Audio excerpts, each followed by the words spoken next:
जय जगन्नाथ सांग माने गुड मॉर्निंग। आज हूँ सोमवार। सकाळु उठी नित्यकर्म सारी मन जाऊ मु बाहरी गलु जिम। मो जिम हूँ बासुदेवपुर रे। मो घर पाखापाखि 7 किलोमीटर हेब। 7:15 आम दुहे जिम रे पहुँची गलु। तापर प्रतिदिन भली बजरंगबली को प्रणाम करी जिम भीतर को प्रवेश कलु। आज थिला चेस्ट वर्कआउट। वार्म अप सारी आम दुहे barbell incline press, flat barbell press, dumbbell flies, cable chest press, packed fly इत्यादि सांगरे वर्कआउट कलु। तापरे बजरंगबली को प्रणाम करी घर को फेरिलु। घर को मु आसी क्षीर नहीं सोसाइट को गली। सोसाइट क्षीर दे घर को फेरिली। तापरे गाधेई मंदिर गली।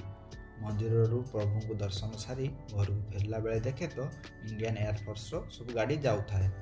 मते लागिला ये सब अब्दुल कलाम द्वीप को जाउची, किछि टेस्टिंग हबार अछि। तापरे मो रूम को आसिली, खाई देई पाठ पढ़ियारे बसीगली। आज मोर जोग्राफी आ हिस्ट्री रो गोटे चैप्टर रिविजन करिवार थिला।